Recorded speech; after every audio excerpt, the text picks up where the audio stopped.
When the end of the world didn't happen, I thought everything would just go back to normal. The way it was. It wasn't perfect. But it worked. Life went on.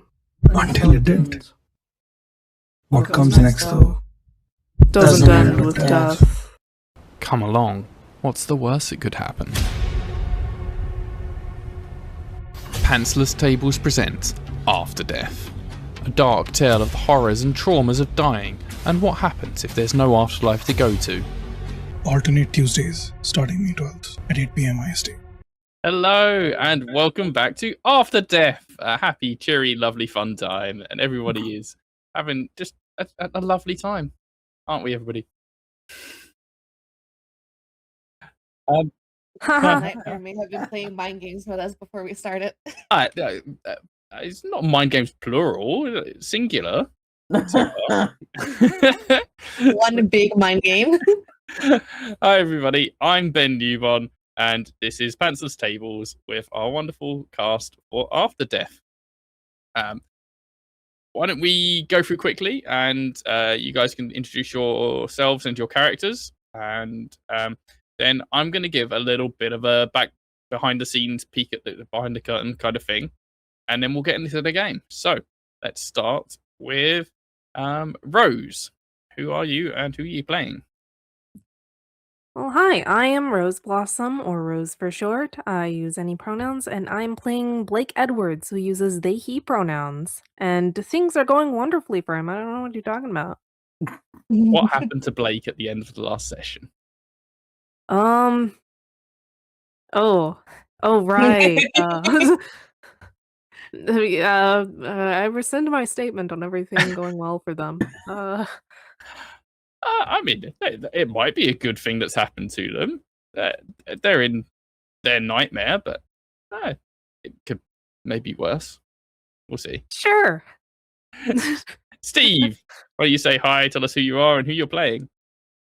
Hello. Hi, I'm Steve, also known as Sassy Pants. Are you surprised to be called out on your own channel? Like, So here's the thing, right? I am always surprised when I go anything that's not last, because I just assume everyone's going to call on me last because I run the thing. So it's and also it kind of adds to the look, I'm so humble. I didn't expect to be called on because it's on my own channel. Haha, he. Wow. No. Getting But, scammed in real time. Hey, if it works, it works, right? But yeah, I'm Steve, also known as Sassy Vance. My pronouns are he, him, and I am playing Samantha Shaw. That's who I'm playing. that's yeah. She is going through it. Yeah, what is something that you remember from last session around Samantha? Oh, Samantha is big, buff. She has muscles for days. She's also a giantess now, which is great. And on top of that, she can control zombies, ? Apparently. That's what she can do. And she's also dead. That's important. Yeah. Yeah, fair. I mean, everyone's dead, so join the party. You are and who you're playing. Hi, I'm Mira, also Miskatonic. I'm playing Kat Peña. Both of us have she, her, they, them pronouns. Kat is really good at listening and not much else, I think. Oh no, I got strength. I have +1 strength. I'm strong. I'm strong and I can hear. Yeah, physical force. That was Yeah. 'cause you were one of the lucky people who rolled a nat 20 last session. So This is true. I'm about to mess that up though. I promise. It's gonna swing. It's gonna swing. It's gonna swing so bad. It's all downhill from here. And finally, Monroe. Hey y'all, I'm Monroe. I use he, they pronouns, and I'm playing Miguel Garcia, who uses he, him pronouns, who has really good eyesight now and is really fast, apparently. That's all he's got going for him at the moment. There's more. So, yeah, hi, I'm Ben Newbon, he, they, and I will be playing all of the NPCs, narrating the world, and that sort of thing. But something else that we're doing with this show is that probably starting from now, because we didn't really do much of it in the first session, is the players are going to be deciding a lot of the world building side of things. They're going to be describing NPCs, describing locations, naming things, that sort of stuff. So I'm going to be putting them on the spot a lot to be like, hey, who's this person? And you lot are going to tell me. And then I'll work it out from there. We did this a little bit in the first session, like in session 0, deciding what the city is. I think literally just before the session 1 started, we decided the name of the city, which is Ciudad City. But we'd decided previously what the city was like. These are the things that I've got written on the sheet for that. It is hot as fuck. There is a small park in the middle with trees and paths and small gathering areas and things. Maybe a nice fountain, that sort of stuff. It's a big, sprawling city, and it's on the beach. It's a coastal city, so it's beaches, sandy, nice blue ocean, that sort of thing. The party also decided what the party is that they started at, and it was at the sunset sort of time. Rooftop bar with an infinity pool, very fancy place, and the party was hosted by Blake Edwards' boss, or also family, because Blake's family owns a big publishing media company who had put on this party, and Blake works for them. So yeah, that's how we all set it up.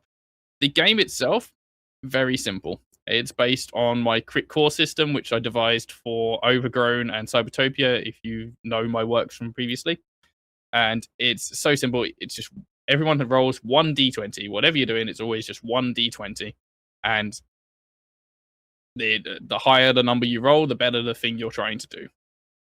And you can have on your character sheet a background. Everyone has a specific background. We've got Steve's background is a doctor who became a weed dealer.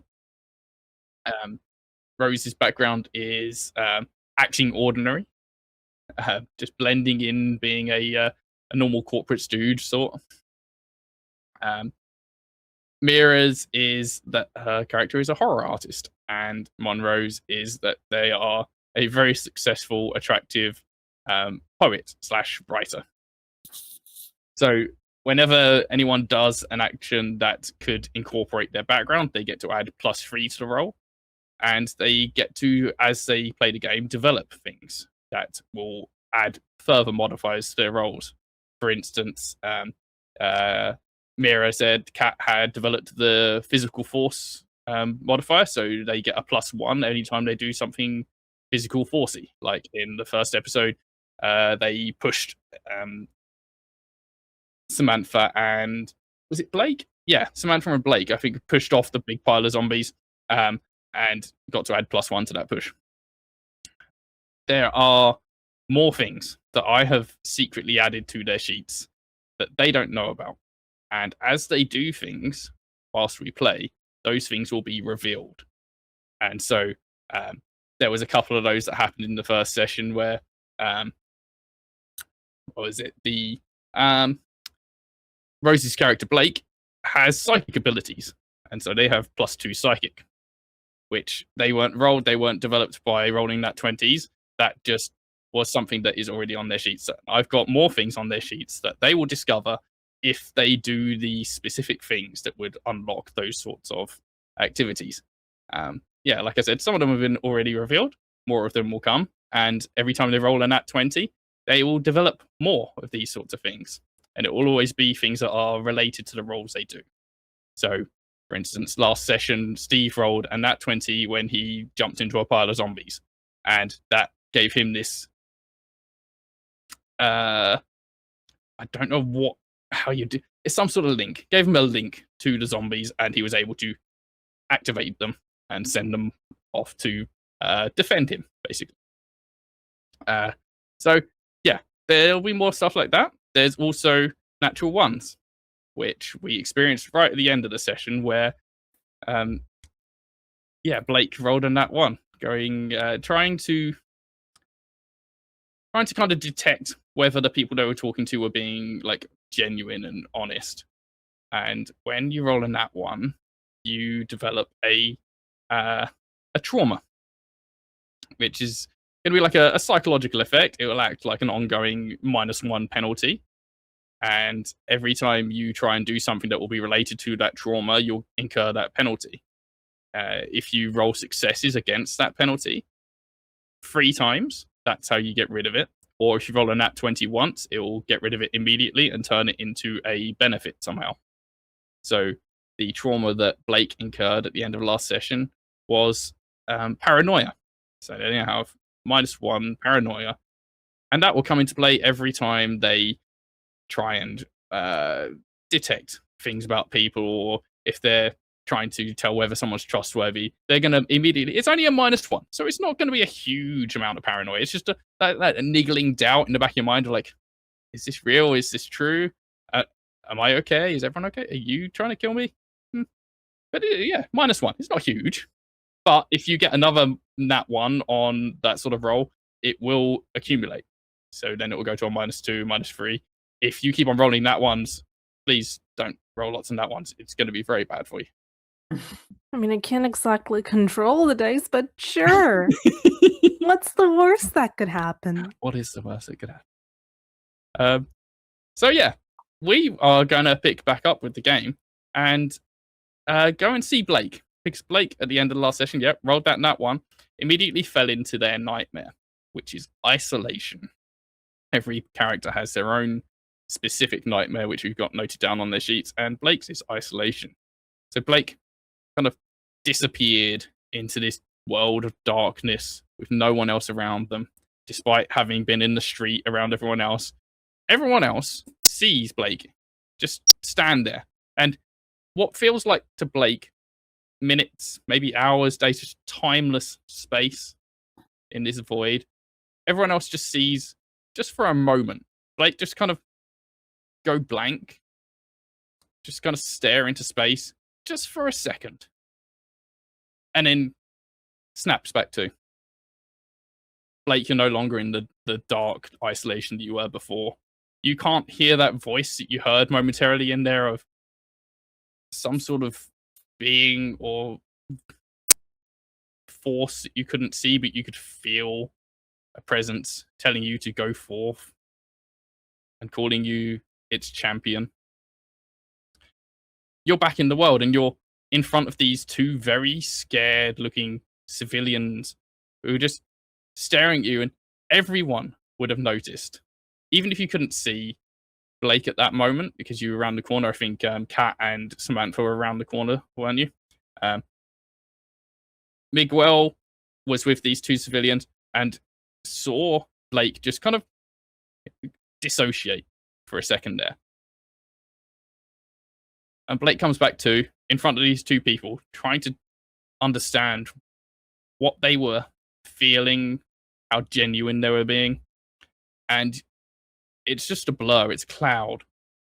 You can feel that psychic link to them again, but you can't tell anything about what's going on in their heads right now.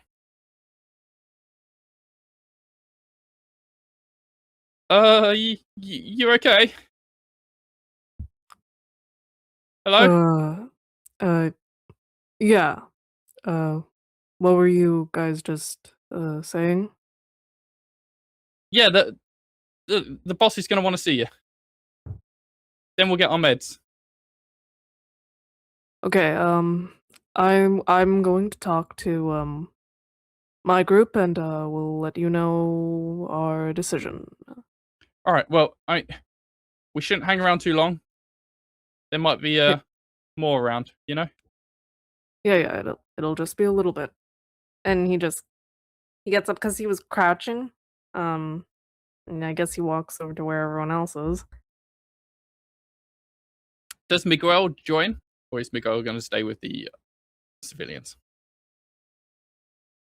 Miguel is going to join. He kind of looks at the 2 for a second and just does the motion and walks around them. So They nod at you as you walk off. They just kind of huddle there in this side street. You all walk around the corner to kind of, I guess, the main street. Samantha and Kat have been kind of standing there together, chatting, talking about what they're going to do. You all kind of come back together.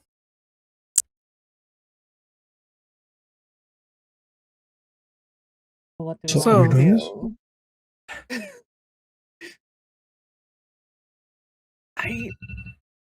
I mean, what options do we have, right? They don't know much. Maybe the boss does, but it kind of feels like a trap. I don't know. Yeah, I'm not entirely sure, but as you just said, we don't really have any other ideas. Unless. And he kind of gestures to the other two. Unless. In the distance, you all can hear the sounds of gunshots. You know that previously, when Samantha had set off those zombies towards the kind of armed force that had come towards you, that force and that fight had disappeared off down the street and round some corners and stuff. You can hear gunshots coming from that, maybe howls and screams, but no indication of what side may be winning or losing that battle.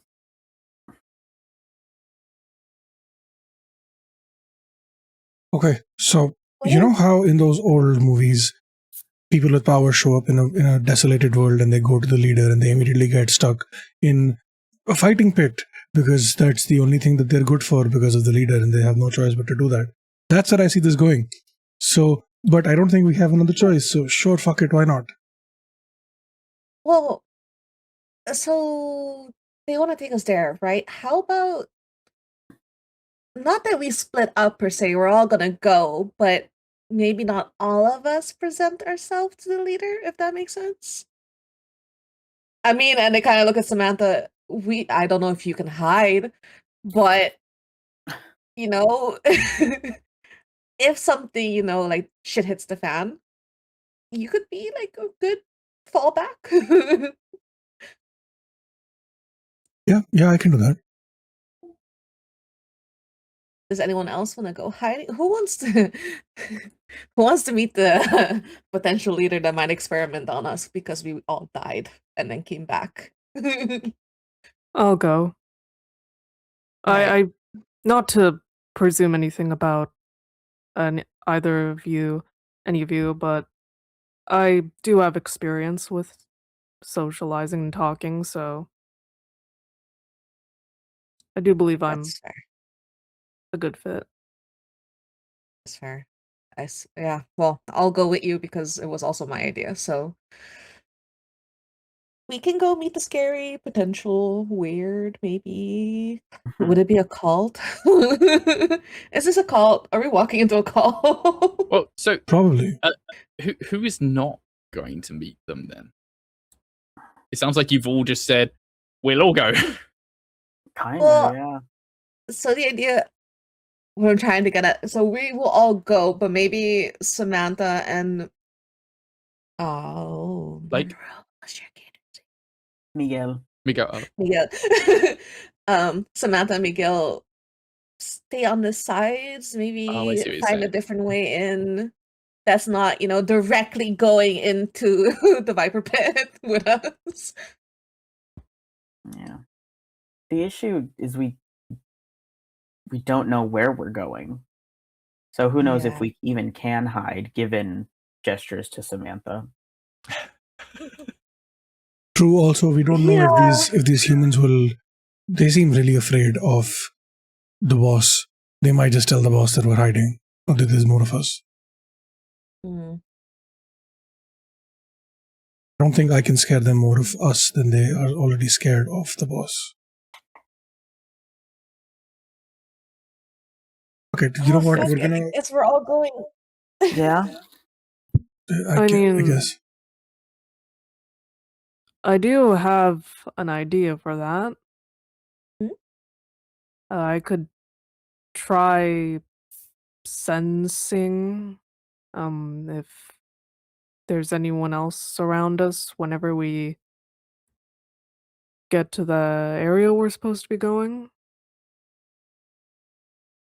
Sensing, can you just Yeah, do that works. that? I think so. All right, great. Is that why you spaced out back there? Yeah. Just, this new situation we're in, this whatever's happening with us. It's taking a bit of getting used to. Yeah, no, it's a lot. That's fair. As you're having this Mhm. conversation, the mask person kind of sticks their head around the corner. It's like, we've really got to get going, like soon.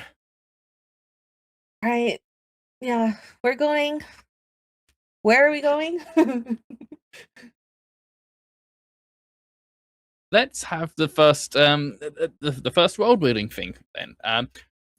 I would like you to describe for me a large kind of building that would have been used for some sort of like civic purposes in the city in the olden days, back when it was a functioning city. Where would somebody set themselves up to be like an Mall? important place?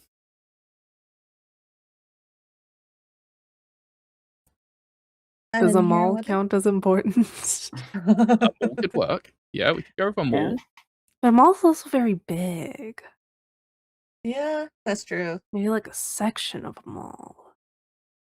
Like the What food section of court? the mall? The food court? Because that's where Yeah, everyone maybe it could- congregates, so it'd be like a big open space. Oh, I like it. Oh, that's true. Yeah. Maybe. Yeah. Okay, so in a mall in the food court, and there would be a specific let's not say brand names, but like a specific restaurant, like style or type or cuisine that might be of particular interest to somebody. King's Burger. The Monarch Burger. Or Yep. Queen's. Well, What would Dairy Queen be in? I don't know. I'm thinking about the Monarch ones, if that makes sense. Mhm. Wait, what was that? The audio cut out for me. I didn't hear it. Any of the fast food chains that have like a Monarch kind of title to it, so King's Burger or Queen's Ice Cream or something similar. I like it. Yeah, no, a dessert place. Yeah, like a Monarch's ice cream or something like that. Yeah. So Mhm. you follow these people Oh, yes. as they walk through the streets, and you can see ahead of you, like all of the buildings are just desolated. They are in ruins. It's been decades, if not longer, since these places have been inhabited or used for office purposes and that sort of thing. You don't see any other people. You hear the kind of distant gunshots and howls of battle. Kind of sound like they're dying down a ways away. But you walk down the kind of main street of the city towards what looks like, I'm gonna say like a pyramidal kind of structure, you know, like the glass Louvre kind of thing that holds what used to be a massive mall in the middle of the city, and it's very clearly in disrepair. But as you get closer, you can see that there are people within it, and some of these people are armed, not like the armed forces that came before and shot at you, but more like mall cop kind of armed. And they kind of stand aside as these two people bring you towards the entrance, and they have exchange a couple of words and carry on inside. You carry on following as they walk through the entrance. Can I hear what they're saying to each other? Yeah, you hear them kind of exchange the normal sort of pleasantries, say they've got some people to see the boss. I'm going to say the rest of it's quite muffled. Let's have a hearing roll for you. Okay. This is with +2 hearing for Cat. Yeah, so it's 15. Okay, yeah. Yeah, you hear them give this kind of greeting, and you hear them say,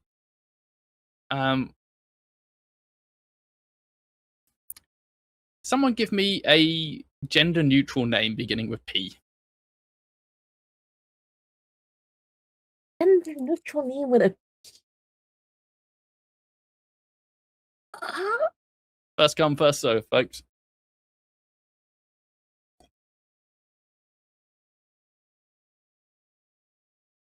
Patty. Paddy. Yeah, could be Patrick. Could be Patricia. Yeah, you hear them say, yeah, do you know what Patty's like today? And you see the person and the guard person that is asked this, like, just kind of shrug, like, not seen him. Busy. And I think his name was Johan, the person that was leading you, just kind of shrugs in response. All right, we'll deal with it when we get there. And you carry on through. And you go up some not escalators. The escalators are all like really buggered and broken, but they take you along to like some back entrance stairs that lead up to the top floor where the food court always is in these places. And it's got one of those big skylights of glass. And whereas all the other windows from the outside look like they were busted, this area looks pretty pristine. And the glass is all in place. And whilst everywhere else you've been walking through here has been very kind of grimy, like not well maintained or anything, the food court area is like new. Like, it doesn't look much like a food court. It's got this kind of structure of a food court. It's got the wide open space, and it's got like almost cubicle style shops or like spaces along the sides. And in the middle of all of these is a notably large space that has more guards stationed around it and is clearly the opening to another space. So you walk through the empty food court towards this shop front that used to be Monarch Ice Cream. And as you approach it, all of you can feel a little bit of a tingling. Let's have a roll from Blake to see if they can detect any sort of psychicness to this area. This will incur your paranoia. All right. Well, I pulled up the dice roll and it gave me a D20 automatically, like when when it does that. Yeah. So it's probably gonna go downhill from here. Okay, I got a 12. But that's so it's like a 14 because plus 2 psychic. Plus 2 psychic, minus 1 paranoia, so a 13 total. You'll get a success out of this. 13's an unlucky number. No, in this system, it's great. It's fine. You can have a success. You can mark a success against your paranoia there. As you're approaching Yippee. this area, you can feel all these people and their eyes firmly fixed on you, doing that thing like when you walk down a corridor and their eyes just follow you as you go past. Everybody is watching the four of you. Not paying a huge amount of attention to Johan at the front there. I forget what the fem's name was, if I even said that.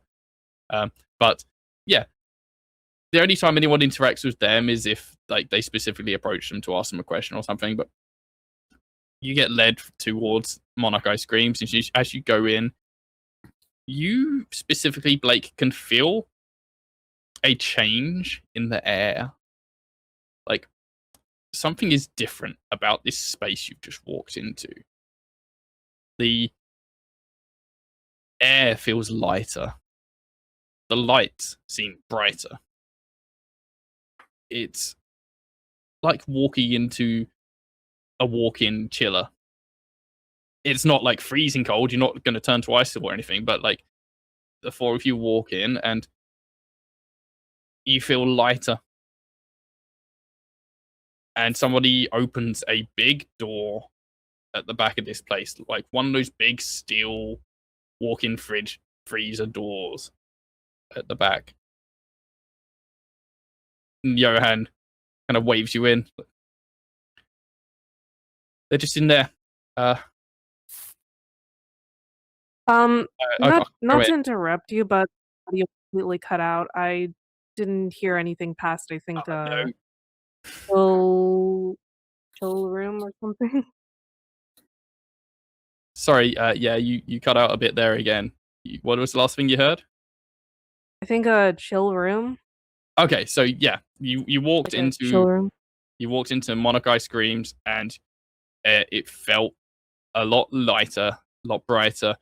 You feel cooler, and you get led to the back door where there's a big walk-in freezer sort of door, thick steel door, and Johan kind of waves you inside, like, I can't go in, but if you go and talk to the boss, and when you're done, can you tell them that we're out here, we need our meds?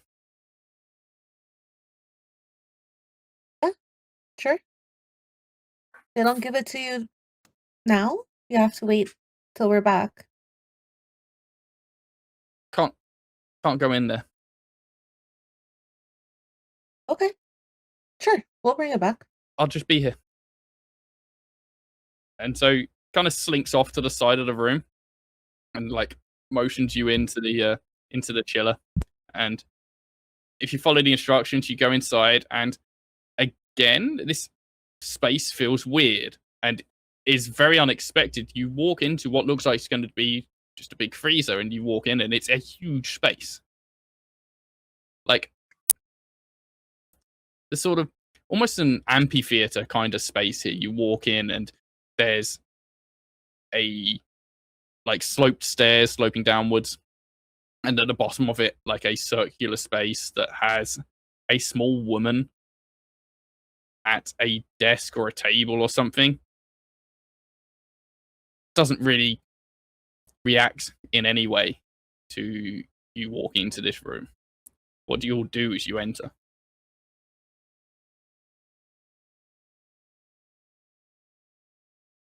Cat is definitely hanging back. So depending on the order we go in, they're definitely at the end of it. Okay. Who would be leading? I think, unless, yeah, I think Blake would be at the front. Okay. That makes sense. Blake in Blake front. is the talker. So we Yeah. put Blake in the front, and then I'll flank looking menacing. How about Miguel? Yeah, I think I would be just in front of Kat then. So the four of you walk in. As you do, Kat would hear the freezer door getting slammed behind you. Not like slammed, but just like closed.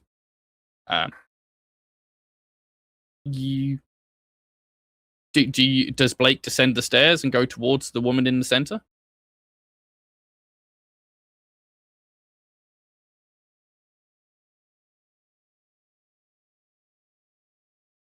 Rose, you there? Huh? Sorry? Does Blake? Could you repeat that? Sorry, does quickly? Blake go down the stairs? I guess so. So yeah, you go down the stairs, and if you're looking around, there's no one else in this room. Just this one woman in the middle. Just looks like a kind of a mix between a scientist and a professor kind of person. Just at this desk, standing, but clearly very short, very small, like diminutive figure. Stocky, frazzled, frizzy hair. Facing away from you. Doesn't respond. Like, even if you're being quite noisy coming down the stairs, just doesn't react in any way.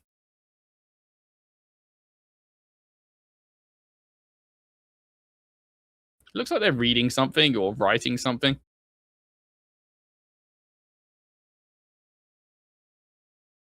I have a weird question. So Kat used to draw horror art. So with that comes like liminal spaces, those kind of things as well. Mm-hmm. And you said it's a big empty space and she's the only one in there. Can I like kind of pick apart the space. Yeah. Let's have a roll. All right. Oh my god, please don't fail. I got a 10. You can add 1 for that, for premonitions. So you can add on your sheet under development +1 premonition. This space is a construct. It doesn't feel real.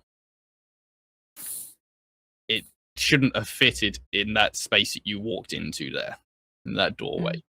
You would have noticed the structure of the building as you were going up the stairs and looking around and going through that food court. There was no space for a space this size. So there's something odd about this place, but it doesn't feel like evil or anything like that. But it does feel fake. Or Not like necessarily fake, but it's not. It doesn't fit. Yeah. Okay.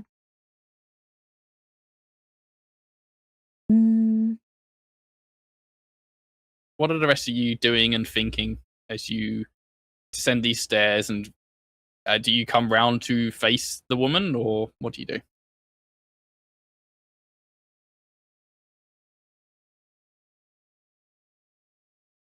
So I'm gonna follow, keep a distance, but stay there. People can see me, or like whoever is there, the woman can see me. Yeah. Are you because trying we to need to- like be noticed? I mean, if Blake is being noticed, then yeah, sure, I'm also being noticed. But You're not like specifically like shouting or stamping around or anything. not really. Okay. How about Miguel? I think Miguel is taking in the space as well, and I think as he's been walking through the city and the building, would he have noticed that the people look different in this building than they did outside? Let's have a vision roll for you. Okay. You get +2 vision.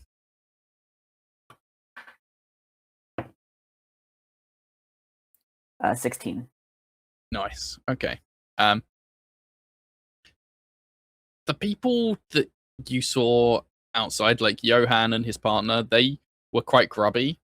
Clearly, like scavengers or foragers or something who work outside in the city. The people at the front doors of the mall, they were better kitted out.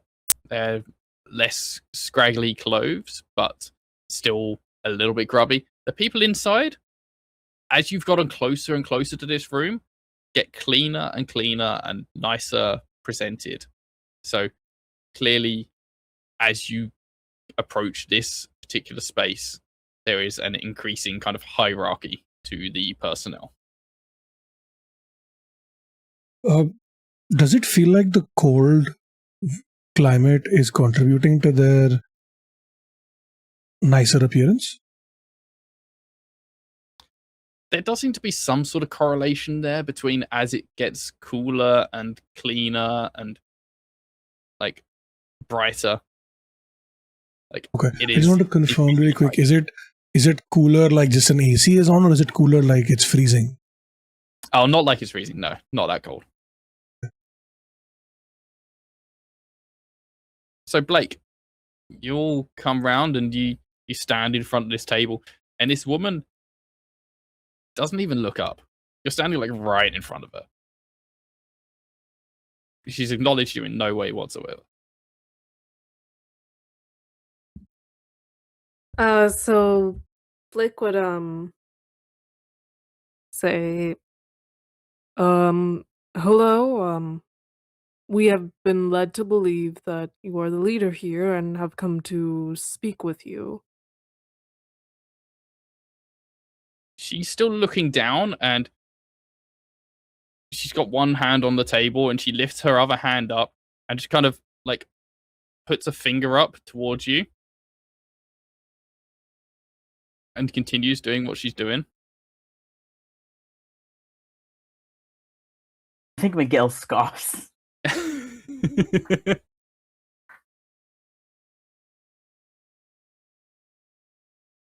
are the people around her doing? There is nobody else in this room. It is just her. It's just her. Oh, okay. I'm gonna wait 30 seconds and then I'm gonna slam the door shut. Okay, so the door was back up the stairs. You're maybe like Oh, 20, 30 meters from it now. okay. What can I see around us that looks like it can be moved? Like a chair, a table, I don't know, a mini fridge. I mean, the desk she's working on? It's pretty empty apart from this desk that she's working at. There's no chairs. Like it's an amphitheater space, but in terms of the structure, there's no like chairs or seats or anything in this space. It's just these round stairs that go down to the middle space. There's no other doors that you can see. Just this woman in the middle with this desk. Okay, and what can we see what she's working on or what she's looking at?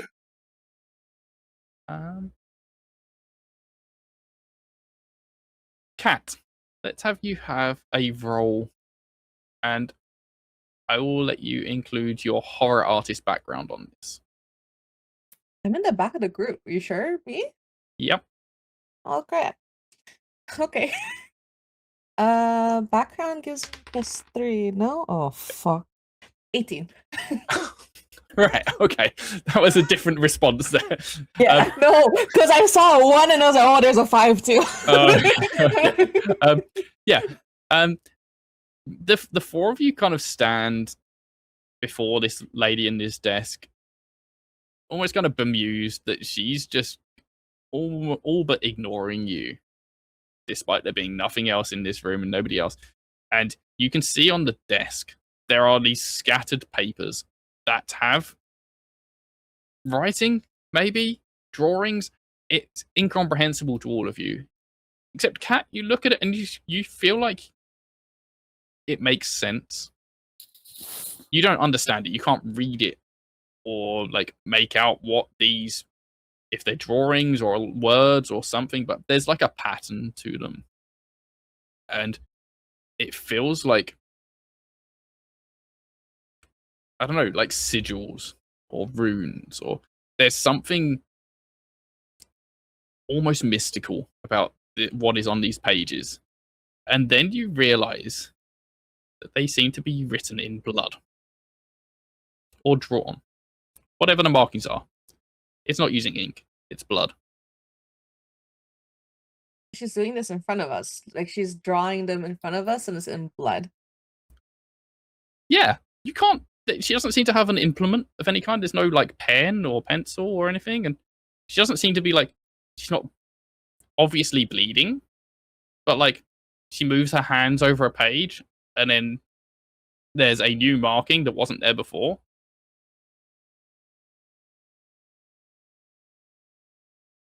A couple of minutes pass of this very odd scene, and she finally looks up. 1, 2, 3, 4. Interesting. Newbies,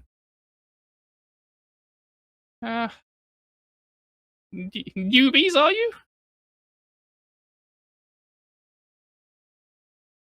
Fresh? Newbies to what? Freshly awoken, yes? That's what you want to call it, sure. Ha! Ha! Yes, you know nothing. Wonderful. Excellent. I don't know. How long has it been? A day? Week? Since what? Since you awoke. We woke up today. Really fresh. Wonderful. Okay. Here, give me your hands. No. Miguel, like I think after I like just take a step back. no, say Miguel has had his arms crossed the entire time, standing there, and just like keeps them folded in. Like no. For what? Oh, sorry. For what purpose? Oh, so I can read your palms. Okay, she's a mad scientist. I see. I see you're hesitant. Oh, that was Steve? out of character, by the way. Oh, okay. Steve, what's your what's Samantha doing? She's the big brave one. Samantha has been, like, while we were waiting, she started pacing back and forth. And when this person started talking, she puts her hands in her pockets and just they look up at this woman and, what do you want from us? Why are we here? She looks up at you and she says, "Wow, you're easy. Yeah, you've got the big powers, right? Ha! Not seen one of those in a while." What does that even mean? What do you mean by awaken? Why do we have these abilities? And can you get Johan and his companion their meds? Oh, are they still going on about that? Yeah. Do you want me to do that now, or shall I come back afterwards? Like, I can deal with you first. Is he desperate? Is he dying right now? I don't think so. Why does he need meds? Why do you not need meds? Oh, of course I don't need meds. I am the meds. So anyway, you are the big one, and she kind of scans through the other three of you. Let me see. Well, points at Miguel. Well, you, let me see. Flesh?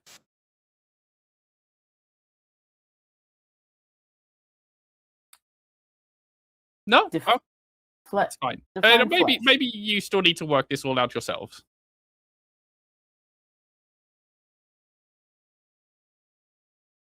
Can we stop with the fun with the games and can we just talk properly and normally? Oh, I don't do games.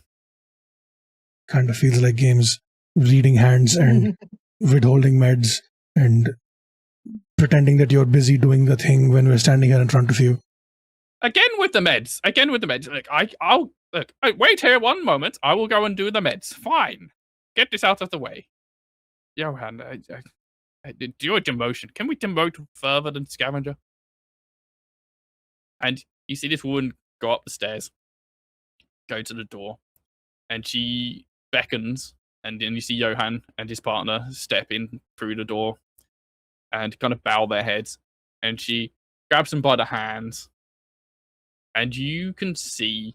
Actually, Steve, let's have a roll from Samantha for kind of a medicine kind of roll. Oh, no, I don't like what this is implying. But okay. I didn't realize when you 2d6, said yeah? I am the meds. It was not going to be great. I am the man. That's a 13. Plus 3, I guess 16, yeah. Like blood drinking. Okay. Yeah. The four of you see this kind of exchange happen, and Samantha can tell that, like, looking at Johan and his partner, they seem to get healthier, like visibly get healthier on the spot. Like their sallow kind of skin gets a kind of reinvigorated, fleshy color now. They look more healthy somehow to you. The other three, maybe you don't really understand what's going on here, but Samantha can tell, like, they've not necessarily been cured or anything, but they've suddenly been reinvigorated. And you see them both smile, and they look like they are kind of heartened. And they step back out, and then the woman comes back down to the bottom. Okay, the meds are dealt with. They're fine. Right. So, big lady, Fleshy What man. did you just do to them? I gave them What their did you- meds. They're fine now. What the fuck is going on? How did you heal them by just touching them? Oh, come on. You are slow to catch on, you lot. Right. You have powers. I have powers. We have powers. We are the awakened. We are here to Wait, you're do one of whatever us? we do. Excuse me? Are you one of us? No, you're one of me. Potato, So what's the right? You're a difference zombie between you too. and us? Oh. Well, I was Okay. here first, so if you just awoke today, I've been here for hundreds of years, then I was here first, so you are one of me. But when did you change? When do I change? When I like. When did you change? When And did you as get your she powers? says this, she visibly grows. Oh, I hate that. An extra, like, a whole extra foot. She's now not as tall as Samantha, but she suddenly grows, and you see facial hair develop on her face, and her bone structure shift. And she's now a quite tall man. Okay, so shape-shifting, This is magical how I healing. change. Yes. Why do they need healing? Are you keeping them sick on purpose so that you can use your healing as an excuse to make them do your bidding? Who are you? Some sort of detective? That's an Maybe interesting point, actually. What did you do in the past? The four your of you. mom. I see. Okay, so we're going down this route then, are we? Okay. Samantha, no. We need information. Don't make things worse. It was right there. I couldn't not do Out of it. character. Jesus Christ, Steve. I felt So- that at a spiritual level. Each time a contingent gets brought back, it's for some sort of reason, and the people are special for some reason. So I, for example, was a preeminent scholar. Clearly, there must be something special about you four. So, a famous comedian, perhaps, and points at Samantha. Oh, I wish. So tell me this then. Your abilities are not related to what you did in your alive times, because it would have made sense for a preeminent scholar to be like, I don't know, super smart. But also maybe, I guess shapeshifting works because, no, but that's theater, right? I don't know. So it's not related to, it's just random? Abilities are just random based on what is needed? We get many things that are necessary and useful to us. Okay, so, but tell me this. Are you like a benevolent leader or are you like a dictator kind of thing? I am here and I do what is necessary. To call me leader is probably a stretch. They call you have boss and my they're all group. afraid of you, so. Well, they But you don't they seem... lord me. I don't intentionally lead them. Does the air quotes thing. They Okay, but they is- need me and I need them, and so we have mutually beneficial services. They bring me bodies and the creatures to dissect and experiment on and discover what I can, so that then I can provide them with further healing and repair for when they have incurred damage. You understand? Okay, but Johan is not a zombie. Johan is still human. He's not a zombie yet, no, but if he were to die, then yes, he would become a zombie. Everyone becomes a zombie, or is it only specific people who become zombies? I have yet to see someone die and it not occur, but that is not to say that it would never occur. So, but the zombieism is not You really standard. don't like the phrase zombie is so outdated. You've not been around for quite some time. We don't use that sort of terminology. They are just the creatures. Okay, fair enough. But like the reanimation, I guess, coming back to life after dying, is that more? Does it happen like in the movies where you die within an hour, you've turned, or because like we've been dead for forever? As you say the word movies, you see them kind of stare up into the sky, or not the sky, the ceiling of this room. Ah, the movies. Oh, that's don't a have phrase movies I've in this heard world? a long time. No, of course not. Have you seen it out there? How would we do movies in this sort of place? I don't know. You could at least have used old DVDs to repurpose for fucking television to play them. Oh, my dear woman, this is a bygone era. These people don't even know what a DVD or a movie is. What do you do for entertainment then? Tell me, what do you remember? What was the last thing that happened to you in the old world? We got crushed in an elevator, in a lift. Oh, well, that's novel. We don't have them either. Have elevators? No. You climb 20-story buildings. Well, some of us can climb 20-story buildings. It's fine. The people, they can stay on the ground. That isn't really no bother. They just do what they need to do. Anyway, let me talk about you more. Tell me, what powers do you have? Just look at the others. Why do you want to cut us open?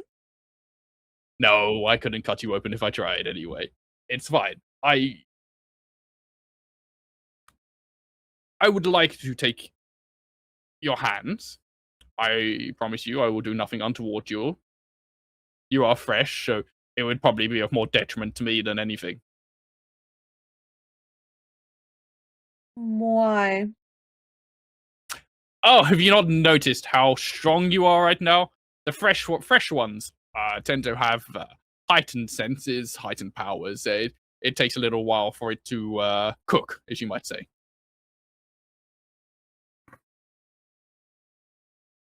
Mm-hmm. Did you? Chat figures that combat-wise, their powers are not very useful, so they'll just hand over their hand first with the idea that if something happens, the other ones that are more combat savvy can do something about it. Okay. She takes your hand, and, well, I guess he takes your hand now.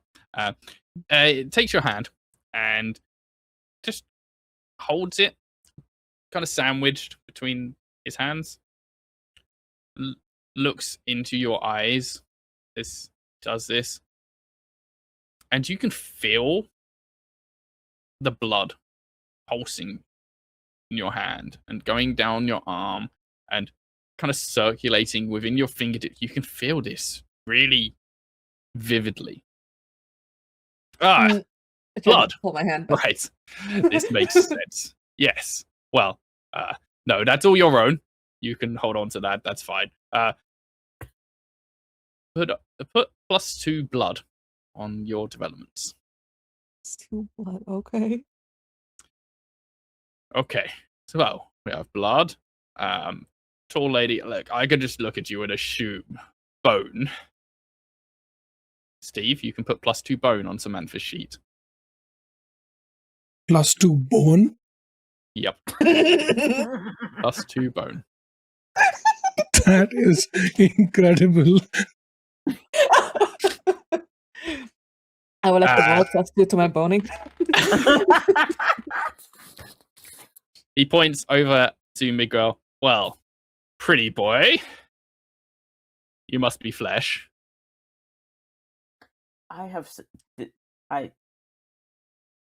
I'm not usually this much at a loss for words, but I don't know what to do with and gestures to them. It's fine. Look, it'll make sense in time. It'll take some moments to adjust and understand your new state of being, as it were. Miguel can add +2 bone, +2 flesh to their sheet. +2 bone flesh. Well, by process of elimination, that must make you, points to Blake, nerves. You can add +2 nerves to Blake's sheet. Okay, whatever that means. Buff table, are we can we make a flesh mecha out of ourselves? Is that what this is? Above table! Above table! I'm not saying this character. Hell yeah! If that doesn't happen, I am gonna be very angry. I'm just It would be cool, but if it doesn't happen, that's So, what did he say to you? You mean the Wait, sorry, what? disembodied voice? Yes. What is your mission? Why were you reawakened? You said that we were Me? champions, right? Only Blake would Well, I have heard don't that. Oh, never mind. So he's talking to Blake, right? He's talking to all Like- four of you, just Oh. addressing in the open. What did he say when you were reawoken? What is your mission? Why are you here? You have spoken. No? To who? At that, I think Blake would think and then he'd obviously remember that little nightmare moment. They kind of their face kind of like little bit goes back to like a bit of a blankness because they're remembering what that was. And then they say, not when we awoke, as far as I know, but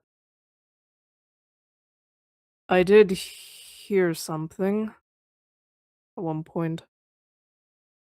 A voice telling me to go forth and that I was their champion. Interesting. Champion. He said champion, did he? Well, ain't that a kick in the teeth? I suppose we haven't been serving him so well ourselves. Well, you know, What does that mean? Wait, who is he? he may be incorrect. Probably more apt to refer to it as it. Brings us forward, sends us on our duties. Presumably, you've had the nightmares. No, all I remember is eating a bunch of steak. Oh, yes, I remember that. Good time. I think What the fuck, Blake man? kind of cringes like a little at the word nightmare, but he doesn't say anything.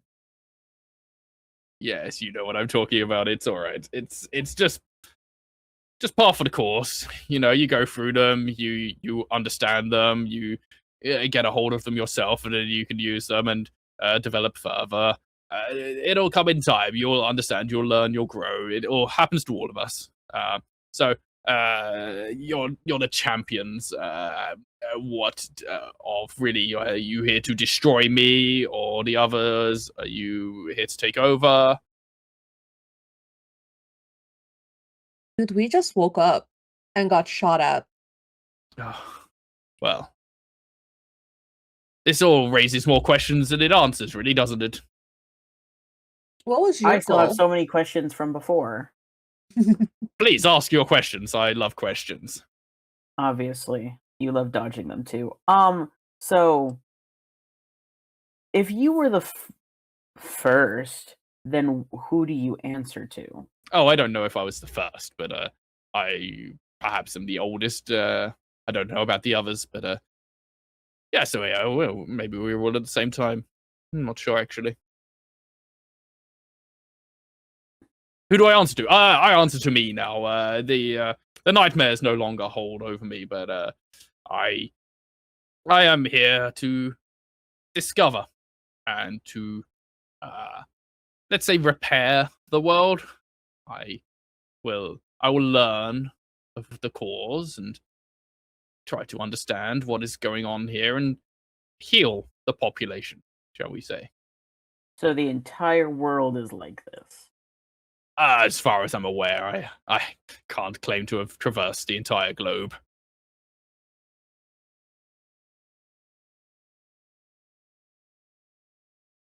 So, Like do your your- abilities Your only... task? Sorry, go for it. You said you are trying to heal the world, but you didn't fully heal Johan. You just gave him a temporary boost till the next time he needs healing. Why not just fully heal him? And I heal him enough for him to be useful. I'm not going to deplete all of my resources on one man. but then how do you expect to heal the world if you only have enough resources to heal 2 people at a time? Oh, I gather more resources. And What are the what resources? exactly? Yeah. Well, I need bodies to perform my operations and my investigations and learn more and understand more and absorb the information from. And that is why I had my staff out in the fields gathering the bodies. By bodies, do you mean dead bodies or do you mean like us? Well, we weren't to presume that reawakens would be discovered. Okay, but when we woke up, there was also 20 plus bodies in a pile with us who also woke up, but they were not like us.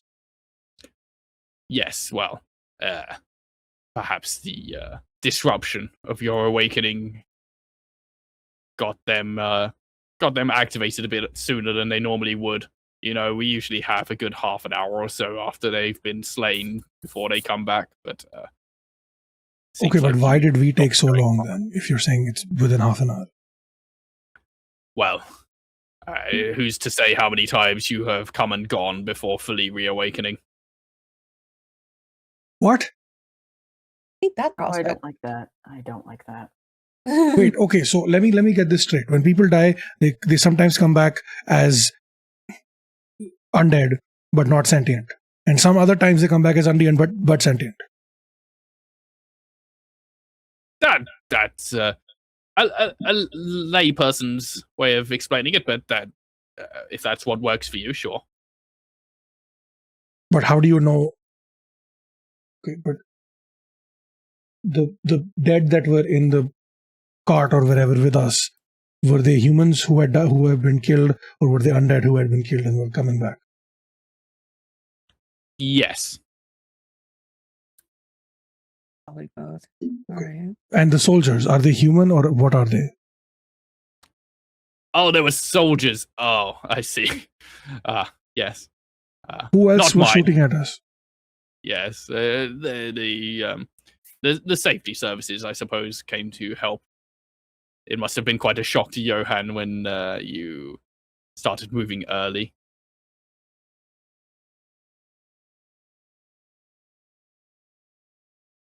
So confused. Okay. So, regardless if you're human or not, you turn into a zombie as soon as you die, or undead, whatever. Well, not Do you keep necessarily as coming soon. back? Soon after, shortly after. Depends how dismembered Point you is, become, I guess. everyone turns into an undead and can come back continuously as an undead with no thoughts whatsoever, or like us. Oh, no. You are special. It's very rare that we have Why? originals reawakened properly like this. This is, it's been decades, if not longer, since I've seen people of your caliber return to us. That's why this is such a special occasion, and you must be special people. No, but you're saying all undead don't have abilities. No, that would be wild. Can you imagine if all of these creatures with their wild notions and cannibalistic natures, if they all had the same sorts of powers as us five, then the human race would be wiped out in moments. You say these creatures with such disdain, but aren't you technically one of these creatures? Just with more brains? Well, I'm much more sapient than them. So was that Is your this like an task? evolution thing? Reestablishing humanity? Oh, I don't know the full details of it all, I guess. That is something I hope to discover through my operations. Okay. Blake, you said that there was someone who spoke to you and said that we are champions. What is your name? Sorry, I don't think we ever got your name. I look at the now man. I am, well, I go by many names. It changes occasionally, but you can call me Pat. Okay, Pat. What was your mission? Or what did you hear when you awoke? Oh, it's so long ago now. What was it? I suppose this is why he has sent more. Maybe conquest. Okay. All right. Okay. So, what do you want from us now that we're here? Do you want us to fulfill this mission to be champions? Do you want us to not listen to the voice in Blake's head and just, I don't know, do whatever? Well, it seems like you have to discover your own path. I am not to speak for the Night Master. I did not sign up for a fucking philosophical lesson. Can you just give us something? You could help me if you wish. I always need further subjects to experiment on. How long have you been alive? Like you said, 100 years, and you still haven't developed your powers further beyond helping 2 people at a time? There have been a number of distractions in that period, I must admit. Like what? Like what? You don't even have fucking movies. I don't fuss myself with such proclivities. It's more of the disruptive kind, revolutions and wars and disagreements. The people that I awoken with weren't always the most agreeable. So the people you awoke with don't like your ass? Oh, I wouldn't go that far. They have their own priorities, and sometimes we have our own conflicts. That's been a while since I've seen any of them, to be honest, but This is like one of those weird fucking things where there's like, 5 people awoke at the same time and they split up across the world and now each of them controls a continent. Is that what we're doing? Oh, I don't think it's intercontinental. We haven't traveled all that far. There may be others in other regions. We mostly stick to our own. And what do the soldiers want? If we are not, if they know that we exist and they know that we do not, that we are sentient, why were the soldiers trying to kill us? Oh, they probably didn't realize that you were sentient. It's hard to tell from a distance, when you're staring down the barrel of a gun and you're thinking, these zombies are awakening early and they're going to attack us any moment. You don't stop to ask if they are sentient or not. You just shoot, don't you? That's how the general trains them anyway. And this general is a human or an undead? Yes. Or is he like you? Yes, he's like me. You are the sharp one of the group, I see. Points at Miguel. Sure. Okay. So you've been around for hundreds of years. That means we've probably been dead for hundreds of years, because the last thing I remember was being at a party after the world was supposed to end. Oh, the party, yes. Yes, the party. We all had a good jolly old time, didn't we? Good party that was. Gosh, we should have parties again, shouldn't we? We should have a party. Were you at? Well, yes, Single everyone dad was at a second party. Yeah. That's when it all began. You remember that was it, the meteors falling? Mhm. Yes. And then the outbreak just so happens to have coincided when we were all having our wonderful parties to celebrate the end of the world. You have any ideas about that? About what? About the outbreak? Well, it probably came from the meteors. Is that your assumption or is that your medical knowledge? after Oh, dissecting people for hundreds of years and getting absolutely nowhere. unfortunately, I have never been able to really make much progress with the fragments, so I can't tell for sure if they were the source or whatnot. But So you're saying if I were to start not experimenting, I were to start cutting up undead, I would also increase my abilities? Or is it only you that gains those powers? no, that's. I'm afraid you've misunderstood me there. No, I do my experiments so I can understand and enhance my knowledge, not my capabilities.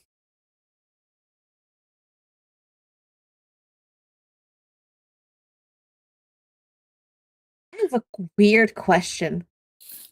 Is this in character? Can or out of I? character? This is player asking for in Okay. character. Can I incite a nightmare? Would you like to try? Yes. Okay, let's have a roll. Fuck me, okay. Oh, I got 3. Can I? Your reactions to your rolls are not what I expect. Okay. You can add Wait, your what did you get? background as a horror artist into that. Okay, I was 6. But yeah. Pat stares at you as you try to do this thing where you incite a nightmare. Are you trying to incite a nightmare on Pat? On myself. On yourself. Okay, so he sees you, and maybe your eyes kind of glaze over a little bit as you're trying to do this thing with nightmares. And it's like, I'm not sure that's wise.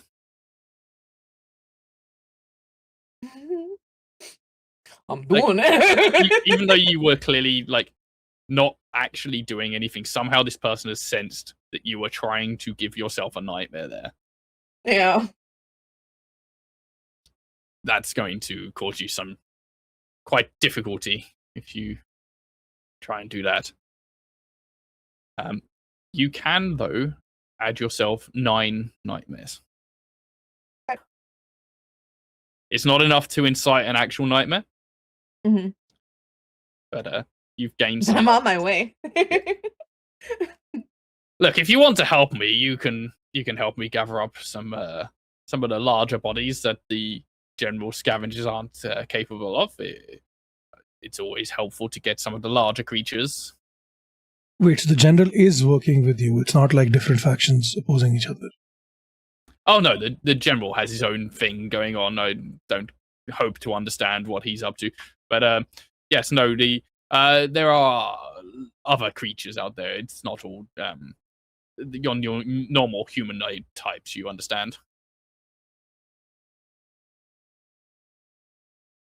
But yes, if you'd like to gather up a larger specimen for me, that would be mightily helpful whilst you try and understand your own path forwards. But what does that give us? What would you like? I could give you people. I would like for you to fully heal the people that work under you, so they don't have to rely on you to not die every few weeks, however long it is. Well, I suppose if you'd like me to do that, then I'm going to need many more specimens. What are they dying of? What is the is it just undeadism or is it something else? Can't really thoughts and names. We've been through many in the past. I believe probably you'd probably look at what they've got right now and assume it was like botulism or something, you know? Isn't there fucking meds for that? I mean, maybe in the olden times, yes. But we no longer have access to the pharmaceutical industry. Basically, he's a walking pharmacy, but he needs resources from the dead bodies to make said meds for them. Fine, I'll help. You'll have to exit the city limits to find the larger creatures. They tend not to come amongst the buildings or the ruins, you understand? And you think we can do these unarmed? Oh, I don't think you're going to need arms. Okay. I would mention, though, it's probably worth noting. Somebody give me a gender-neutral name beginning with F.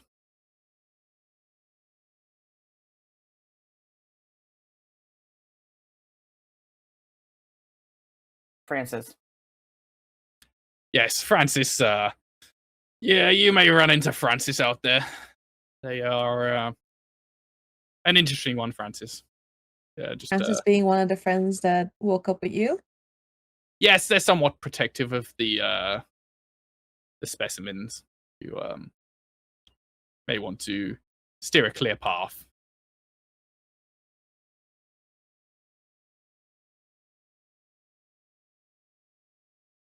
Internally, there's just like a constant string of like full of shit, full of shit, full of shit, full of shit, full of shit going off in their minds. Well, now I must be getting back to my studies. There are many more things to learn and people to heal. Mira, can we have a roll for Cat for listening? And Blake, we'll also have a roll from you for psychic detection. Got 9. Oh, sure.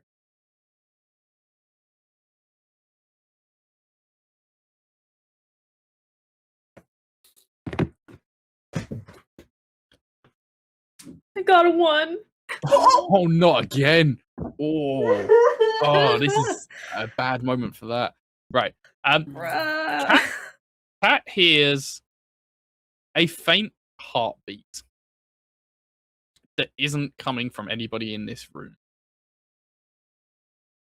Like a much deeper heartbeat than you'd expect from a human. Like if you'd listened to any of the heartbeats on the people that you'd walked past when you were coming up here, or to Johan or anything like that, you would have heard just a normal kind of dun dun dun. This is more of a dum dum dum, and you can tell it's not a footstep. It's not the thud of movement or anything. This is definitely a heart. You can feel there's blood pumping here, but this is not. I a hear it normal like heartbeat. around me or like It's coming from, I think, similarly to how you had that liminal space like feeling earlier. It's coming from a different space, but you can feel it, you can sense it, you can kind of hear it, but it's also not an audible thing. Like you can feel it in your eardrums. Okay. Blake. Oh, Blake. Blake, you're in this room with these people, and you see everyone just kind of stretching into the distance, like they're being dragged away from you. You're in the center of this, almost like a reverse black hole, and actually everything becomes bright white, and everyone stretches away from you, except for Pat, who sees everyone else, looks around himself, steps forward to you, and turns back into that small, diminutive woman with the frizzy hair.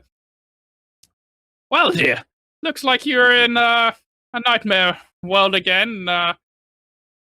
You maybe take this opportunity to ask a few more questions as you're visiting the boss, and we'll maybe find out some more information. Take care of yourself, and try not to devolve too much. Cheerio. And What? then she What blips away. And you find yourself in this white space. No one around you. And you don't hear anything. What does Blake do? He curls up and cries now. Out of character. Out of character. Well, I mean, I guess he just stands there, like, just despairing at the fact that You know, the one person that was actually in here with them is now gone. Wow. This sucks with a capital S. I think you hear that sort of noise, like a high-pitched ping, just kind of screaming out across the ether that you now seem to be floating in. You can't feel anything, you can't touch anything, you can't move. And this whiteness, it's almost like a piercing, bright, hot. And you once again hear the voice that you heard last time you descended into the isolation nightmare. They have gone astray. You must bring them back in line.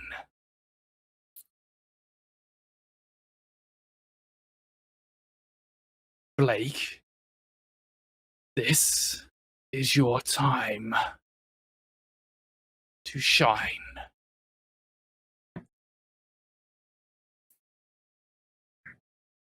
As you hear these words, you might look down at your body or at your hand and see them glowing bright, like flames, like lasers, your body almost exploding. And now we're going to cut to a break. Yay! I can't Why believe is you got the that nat one again. me? Oh, jeez. Is that +2 paranoia now? That is going to be +2 paranoia now. Oh, or -2. Do I still have that success? Or Yeah. -2? Yeah, and that resets your successes back to 0 again. Damn. Oh, man. Right, I'm going to go for a quick pee, and then I'll come back I afterwards and we need can physical dice. continue. 'cause Swap your dice, swap your dice. Blake feels themselves get pulled in a million different directions. Their body in this nightmare space just kind of disintegrates and explodes, and feels like it's being dragged around, pulled through space. And you feel yourself getting pulled to the edge of this whiteness. You didn't realize it had an edge, but you feel yourself going towards it, being sucked through like that kind of black hole effect again, pulled through this vortex. And as you go, it kind of pops as you breach some sort of membrane. And you find yourself looking through the eyes of some hulking beast. Like a gigantic gorilla, but not a gorilla. Fleshy, bloody, something wrong with this creature that you are looking through the eyes of. And then you feel yourself kind of becoming disembodied from it and pulling back and seeing from the behind this huge Hulk-like beast in a dark space. You can feel the presence of the 4 people you were just with a few minutes ago. Or was it hours, days, months, years, who knows, forever. Pulling back further, back into space, through the walls of the mall, and finally finding yourself thrown violently into the street in front of the mall. And you see these mall guards kind of standing with their rudimentary rifles at the entranceway. Just kind of jump out of their skin with surprise. Everyone else that was in the room, Blake just disappeared. Oh, like actually. Just blipped out of existence. I expect that you'll find them outside. Are you so sure? What do you know? The person has changed again. They're no longer the tall man with the beard or the small lady with the frizzy hair. They're kind of a wiry, young, NB kind of person. They're probably outside. I saw them. Yeah. They went in the nightmare. And you can't go into nightmares in here. So, yeah. They'll be... You shielded this place from nightmares. Well, this is my space. Yeah, I noticed there was something constructive of this space. Cash is gonna kind of essentially dropping the fact that they know that they definitely manufactured or did something to the area, and they're gonna like turn around and go look for Blake. Since we already said that we're gonna help, so they're just gonna go look for Blake. Yeah, you should probably go and be there for them to be collected. Otherwise, who knows what might happen.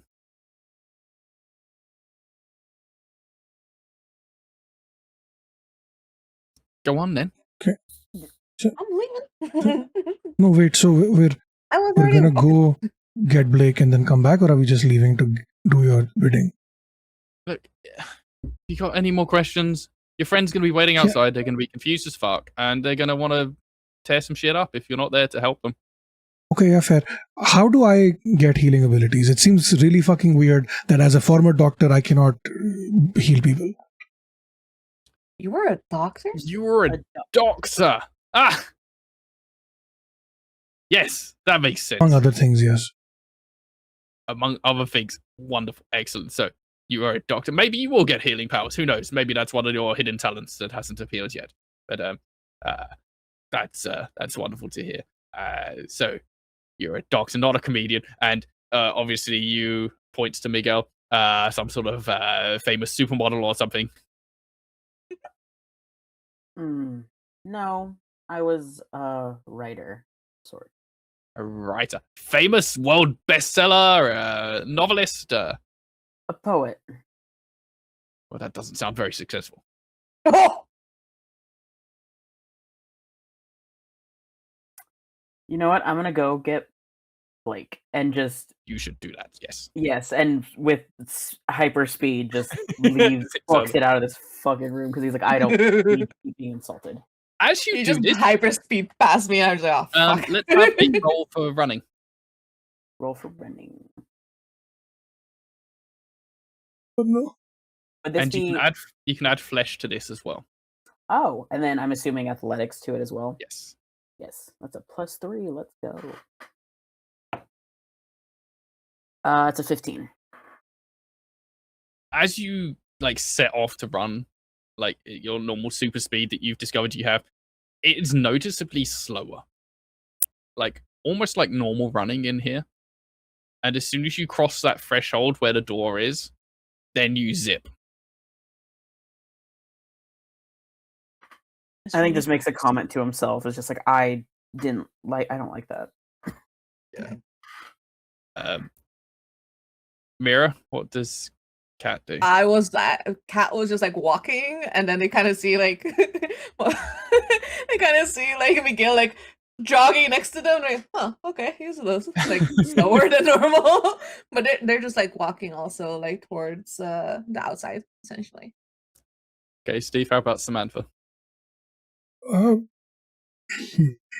thinking about it. Okay, I'm gonna wait for the others to leave, and I'm gonna walk forwards, put my hands on the table, and just lean forward towards Pat. And just like, I don't know what kind of game you're playing, but it seems obviously people are afraid of you, and here you pretend like you're not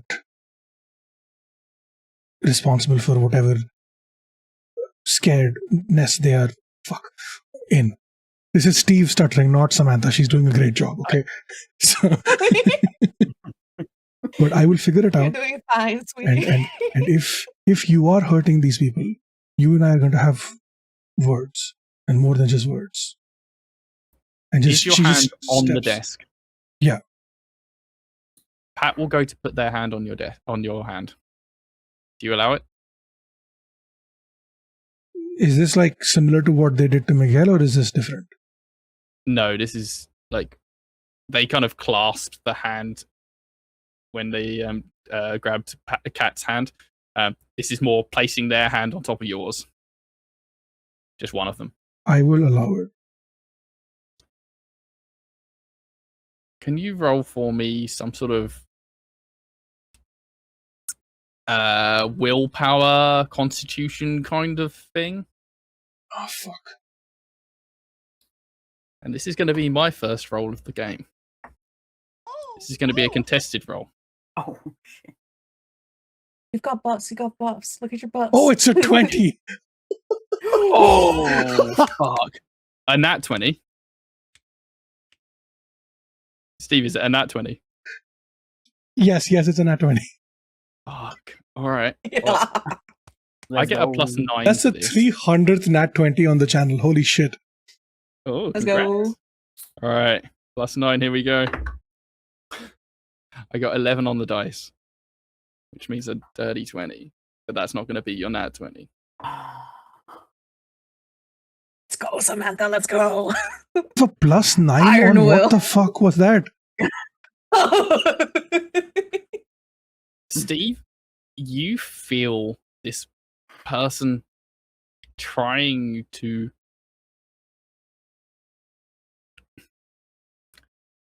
transfer something into you through your hands. You feel blood kind of curdle on the boundary between your skin as they're touching your hand, and your instinctive reflexive reaction develops a bone skin around your hand, and you are able to repel this effect somehow from this person.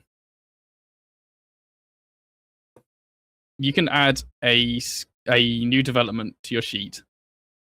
Let's call it +1 resistance. Can I tell what exactly they were trying to do? Like, You can tell yeah. that they were trying to do something to you. They were trying to put something into you through their blood. Can't tell what. You can't tell exactly what, but it doesn't feel like it was going to be a good thing. Oh, yeah, for sure. As you repel them with this bone shielding on your hand, they look stunned. Like, oh, okay, yep, well, that's what I get for newbies. I'll just be seeing you later. I don't move. I'm still maintaining eye contact. And I slowly take one step. I don't even take a step back. I just lean back and I let go of the table. What is this table made of? As you let go of the table, the whole space just seems to implode and disappear. And then you find yourself out by the entrance of the mall. Ah, fuck. And you can see Blake lying on the floor as if they've just been like thrown hundreds of meters. And they're just like scrabbling around on the floor. Blake, you come to your senses out from the nightmare. You now have -2 paranoia on your trauma. And an extra 10 nightmares. It is blazing Sorry? sunshine. It is. What about the nightmares? Sorry, yeah, you get 10 extra nightmares. Mm-hmm. So that puts me at 20. Wonderful. Wow. Yippee. You see, as you blearily open your eyes, the kind of broken glass pyramid of that mall, and Samantha just kind of appear, like as if popping through like a little bubble of a portal or something, just appear kind of between you and those guards that were at the front. And the guards were yelping at the appearance of Blake, and now suddenly Samantha, this towering giantess, appears fully upright, standing, not like they've been thrown, but like Samantha was in full control of this process and appears just standing outside. Samantha, you can see Blake scrabbling on the floor, and Blake can see Samantha. Does Blake get to their feet?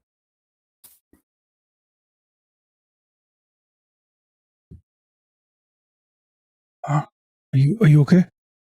I think he'd like jump a little. How did you do that? Okay. So Samantha just takes a second, just looks around. You went to the nightmare dimension. Well, I don't know if it's a dimension, but you had a nightmare, right? Blind me. Okay. No, because Pat said that It's getting up you at cannot that. have nightmares in their space. So the reason you had a nightmare, so you popped out here. And then I think Pat tried to give me a nightmare and I repelled it, but I still got popped here. At least that's what I think happened.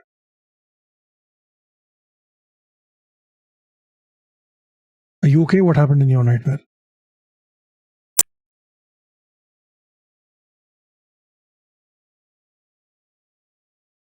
He shakes his head. I don't want to talk about it. Okay, yeah, that's fair.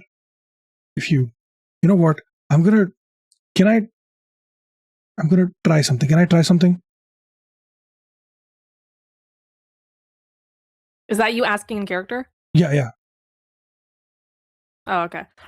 Kind of gives you a look, kind of like shifts a little away from you. Try what? Okay, you know how Pat healed Johan, right? They said that I could also potentially develop healing powers, especially since I was a doctor in the before times. Can I try to heal you?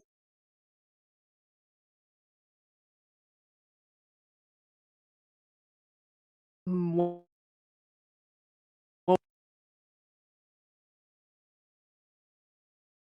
I think your audio cut out. Oh. Hello? Hello? Yep. Guys can hear me? Yeah. Guys can hear me? Are you good? Can you hear me? Yes. Yes. You can now, yeah. No? Okay. Sound All okay. right. Sorry. Maybe it was cutting out a little there. Okay, so he says, what would that even entail? DM, I'm gonna ask for slight creative liberty. I'm gonna reach into my pocket, pull out a small pocket knife. Okay. Could I have a pocket knife on me after all these years? You reach into your pocket and hoping to find a knife of some description that you may have had on you at the point where you fell down that elevator shaft, and you pull out a sharpened piece of bone. Oh yeah, okay, I'm not risking that. I don't know how infection works in this world, and this thing looks extremely infected, so we're not doing that. Do you have a scar or a cut or a bruise or something on you? You probably do, right? Because we've been in weird space all day. Roll Or me I could a try- medicine roll. Oh, yeah, okay, that works.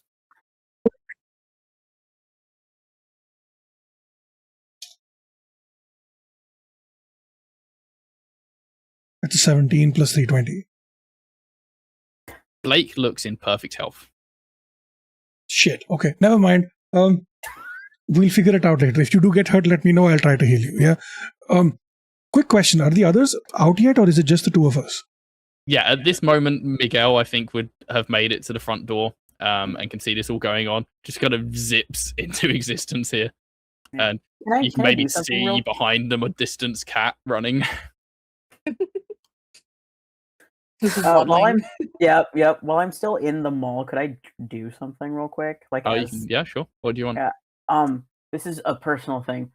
Are there any reflective surfaces in the mall as he's running? Yeah, at the top, like where it was like the cleanest, some of the surfaces would have been like shiny. Like they're so clean and polished. Yeah, I think given everything, I don't think he's actually seen himself since Awakening, and I think at this time he would take the second. Because obviously Pat said something about the weight, like still being pretty, essentially. Yeah. So you could do this while super speeding. You catch a glimpse of yourself in a reflective surface, and you can see it is unmistakably your face from what you remember of the old times, but like as if you've put on like some sort of Instagram pretty filter, like gorgeous, like bone structure is just perfect, like the chiseled jawline and like perfectly symmetrical like nose and facial features and stuff. Like this is the sort of face you'd see on like an LA model kind of person. It's the sort of photo you used to put on your book covers. Yeah. I think he gets a really weird gut feeling just because I don't know. It's because he did that on purpose with his books. This is different. I think it's gonna hold on to that for a bit. And then yeah, we'll join the others outside. Is Kat doing anything as they're trying to catch up? Probably. So probably when they were walking out of the room, was the heartbeat in the room, or is this also in the mall? The heartbeat was noticeably not in the room. It was in a different space. And as you exit out back into the mall, it's still, you can sense it still, but it is still in a separate space. It's like in a different liminal space. It's like an overlaid space on top of what we are at. Maybe. All right. They're just gonna like keep track of like the heartbeat in general. Like to make sure it doesn't like go into like background noise. They want to like pay attention to it if there's any difference in it. Like as we're gonna keep going, like just as a side note, they're going to be like constantly like checking in on it.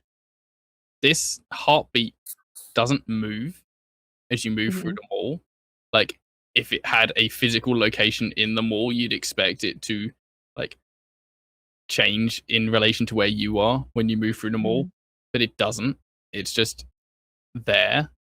You can't tell in which direction it is, but it's there. And as soon as you step foot, actually, probably not even like for when you get a bit further into the less clean areas of the mall, it lessens. And then by the time you get to the front door, you can't feel it anymore. Interesting. All right. But everyone, you can congregate yourselves back in the kind of outside foyer of the mall. You're out on the streets. It's kind of dusty and broken. And there's some mall guards who are just not scared, but kind of surprised to an extreme. And you can just see them just kind of scrabbling to get a hold of themselves, and then they like start gingerly stepping into the inside like part of the doors to the mall. I'm gonna call out to them. Oi, where can we find the general? They kind of shake their heads and they just point like off into the distance, like over there. Do you know where Johan is?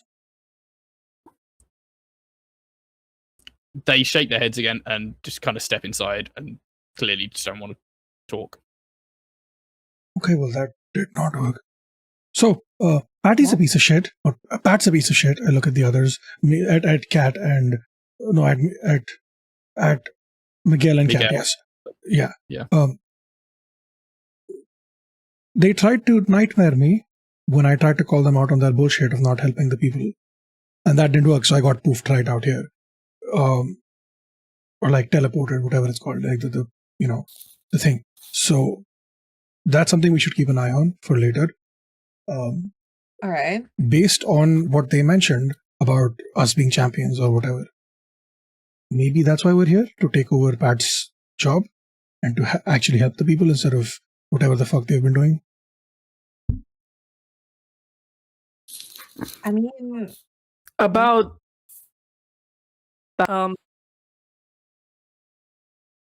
I did hear something in my ear, and considering everything, I believe it was the same voice that I heard the first time. They told me that it was my mission to bring them in line, and they said that they had stepped that they had stepped out of line, and I needed to bring them back, and that this was my time to shine. And by and I think they're referring to us, others like us, like Pat, Mm. and I saw something, Something.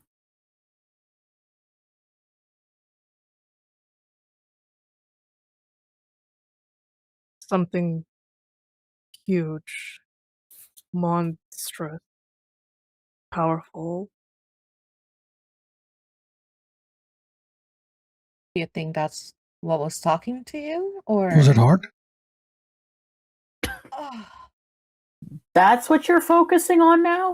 Cat is like I elbows. mean, I mean, consider Cat elbows. out of character, considering Samantha, like, right in it the was ribs. described as being like a gorilla. No.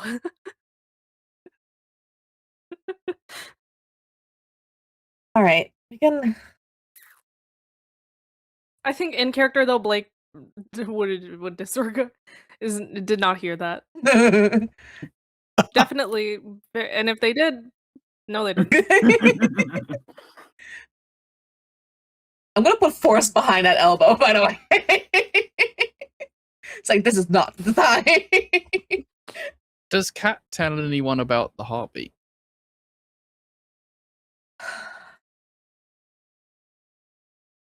Yes. So since like Samantha mentioned that Pat was being a dick and Blake mentioned a ginormous thing that was talking to them, they do mention the heartbeat. So wait, so are we thinking that the heartbeat belonged to this giant creature? Or I don't know. It was only in the area where everything's clean and pristine. It's not out here. So it either has to do with the space or it has to do with Patty, maybe. Or because when I was moving around, the heartbeat wasn't moving with me. So it feels like, it's probably in one oh, space, this is gonna be maybe so fun. This is gonna yeah. be so fun because we're from like current times. You know, when you're video editing and you don't do like the ambient noise properly, you just kind of layer it on. It's kind of like that. Shit. So I had a don't know. soundboard right now. So I don't know if it's like in my head or if it's just the space that feels like it was constructed there and it's kind of like bleeding through that. I'm not sure what it is, but it's only in there. It's not out here. Okay. So maybe we do this thing that Pat asked us to do, and we get back in, and then next time we distract Pat while you look for it. Does that work? We can do that. They also said there's someone we might run into. Maybe we can try, because he said, or they said, their quest was conquering. We don't know what the other ones, their goals were, and if what Blake says that we're supposed to pull them in line or whatever, it could be, a good idea to know what they were supposed to do to begin with. Pat didn't seem independent in that. Or Sorry, Rose, we lost you again there.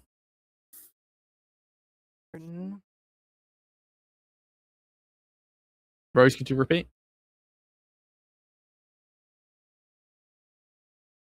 Tinder. sorry, there's enough. Go on. Anyway, Blake said Pat didn't seem entirely sure on that, though whether it's because it was so long ago or some other reason, or I suppose they could have been lying. Yeah, which is why we can probably maybe talk to the general, maybe talk to the other person that they mentioned, whose name I definitely remember. Francis. Francis.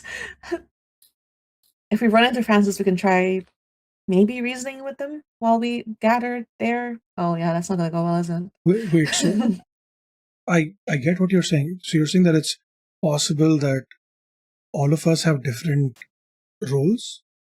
Because we've only heard Blake's thing being champion. Are you saying that it's possible that you and I could have different things if when we get nightmares we figure it out? Versus how Pat and Francis could have possibly different roles. Is that what you're One way to find out is try to get a nightmare, although I'm not sure we should do that because of how Pat responded to when I tried. Easiest would be to talk to one of the other two and see if they have anything that overlaps. But you did say, Samantha, that you wanted to help these people, and I agree, so Pat needs specimens. We can do that until we know for sure what to do.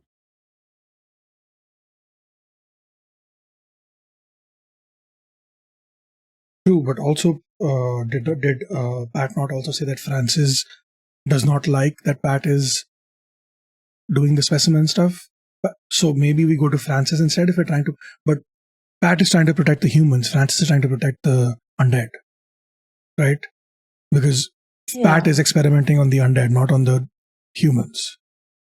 Is that right, Nightmare? Is that what we heard, understood, or am I wrong?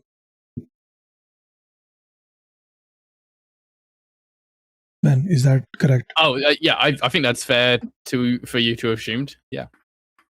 Okay, so maybe we try to find Francis, figure out what their deal is, what they want to do, and based on that, we decide what we want to do. Sure. I mean, if we disagree with Francis, we can always grab the material on our way. Yeah, or, Francis could kill us, but we'll come back, so it's fine. Yeah. Okay, let's determine where you want to go then. Because all Pat said was outside of the city. Yeah, that's a good point. Tell me a kind of place you would like to go to outside of the city. Where would you like to go to in the countryside or rural areas? Would you like to go to mountainous terrain, rolling fields, the seaside? Can we go to the beach? You could go to the beach.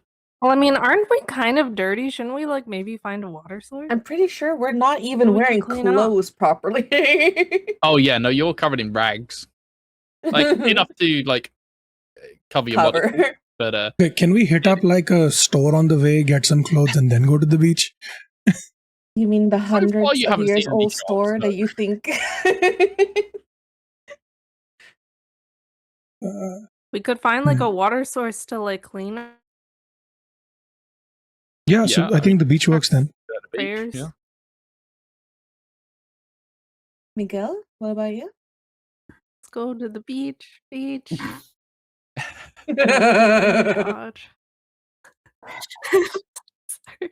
I mean, I don't think we really have any other options and kind of gestures to the city landscape as a whole. I don't even know what we're supposed to keep in line at this point. What is there to keep in line? I don't know, I guess that's what we're gonna have to find out.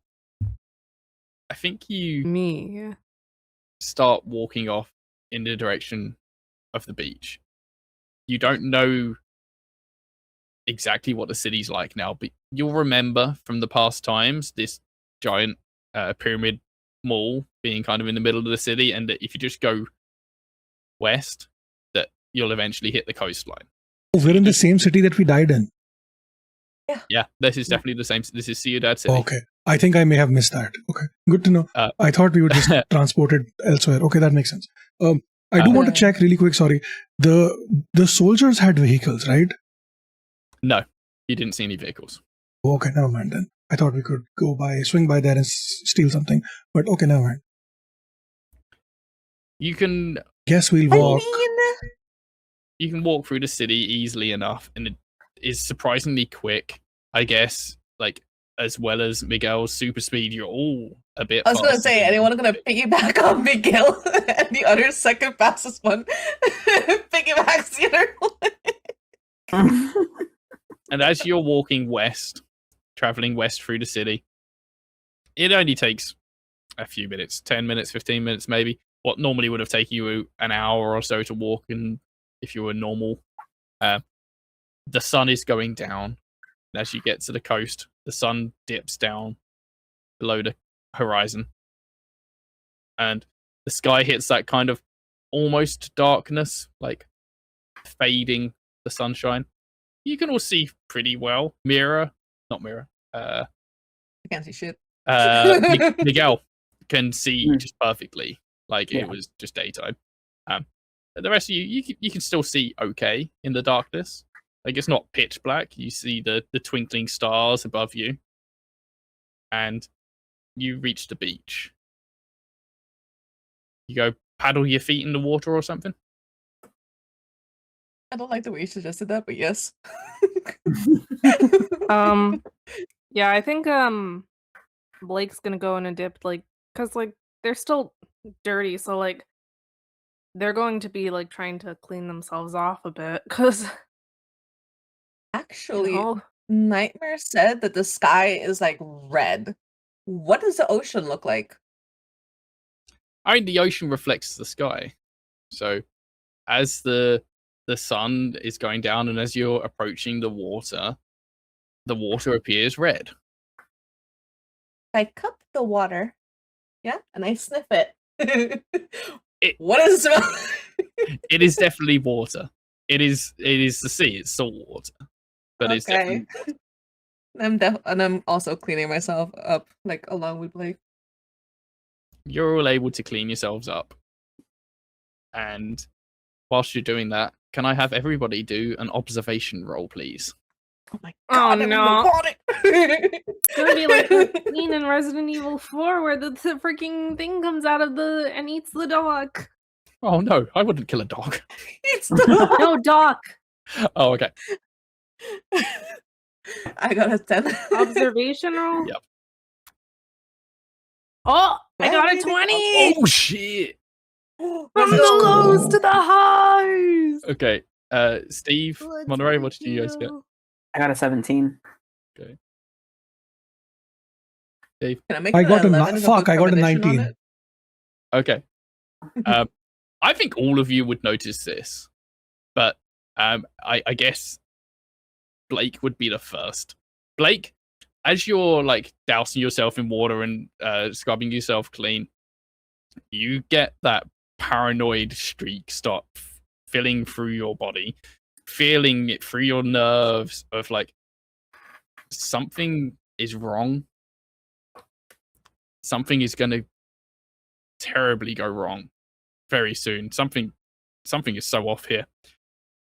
And you look up from the water and you realize that you're standing across the beach from the building where you were all at that party and you all died. That building that had the infinity pool that was looking out across the sea. That was the location of the party that you started from, that it all started from. Yeah. Like, as you have this realization, the paranoia just dissipates from your mind. You have complete clarity for a moment there. And I think that's what we're going to turn your trauma into. You just rolled a nat 20 when incurring your paranoia. You will gain a +2 development of clarity.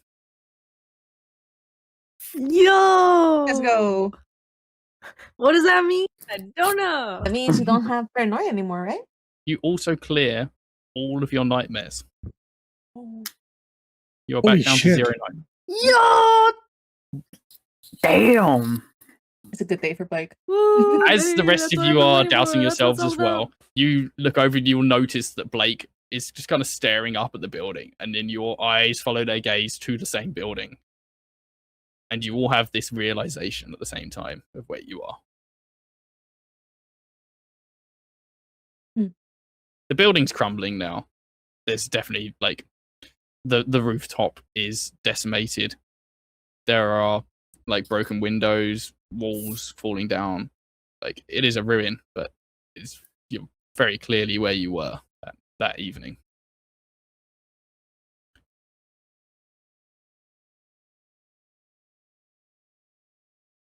Anyone react to this realization?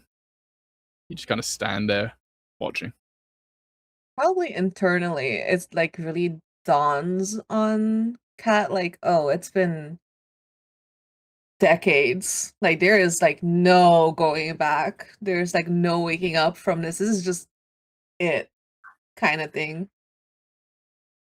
Yeah, I think Miguel sees it and like it takes a second to process and lets out a very humorless laugh, like almost a little bitter. How about Samantha? Samantha just stares at the building and then is just going to fall backwards into the water.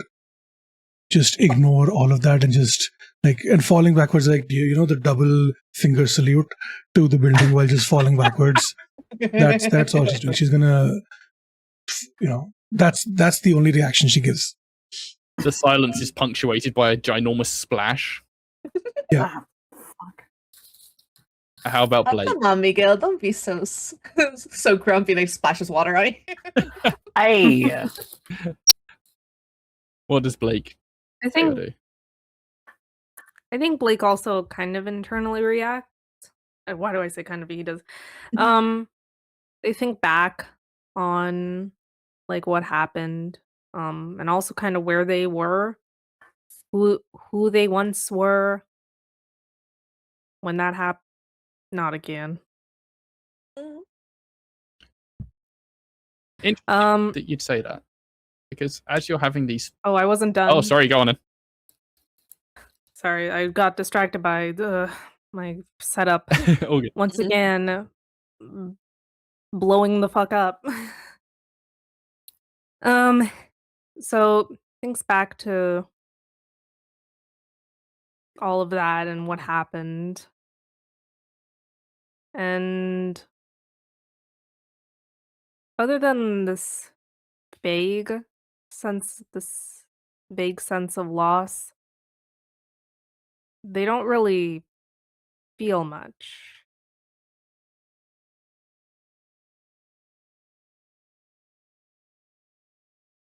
And that's all I want. That makes sense. I think there's a certain feeling of detachment, and I don't know. You're fresh to this world, and realizing that you are now part of this new world. The old world is gone, and this is now your place, where you live and exist with some sort of unknown purpose. And as Blake is thinking about that time, and actually probably all of you, but have those moments going through your head of where the party got overthrown by the creatures, and your elevator went crashing to the floor. You feel a rumbling in the sand. And we're going to end it there. Sand shark. Oh no! I saw that movie. That's a movie? Yes, sand sharks, and there's also ghost sharks. I mean, of course. Whoa. Of course I it is. like B movies. In case you were wondering. Okay, well, let's go through, and you can all do an outro and tell us who you are, who you've been, where we can find you, and then we'll get going. So let's go Monroe first. All right. Hey y'all, I'm Monroe. I use he, they pronouns. I've been here playing Miguel, who uses he, him pronouns, yeah, that's a good question. I don't know, we'll figure it out. He doesn't know either. You can find me on Blue Sky at Monroe, where you can find any of my announcements of where I'll be. Generally every other Tuesday, so not today, but next Tuesday. I'll be on Would Be Heroes playing D&D.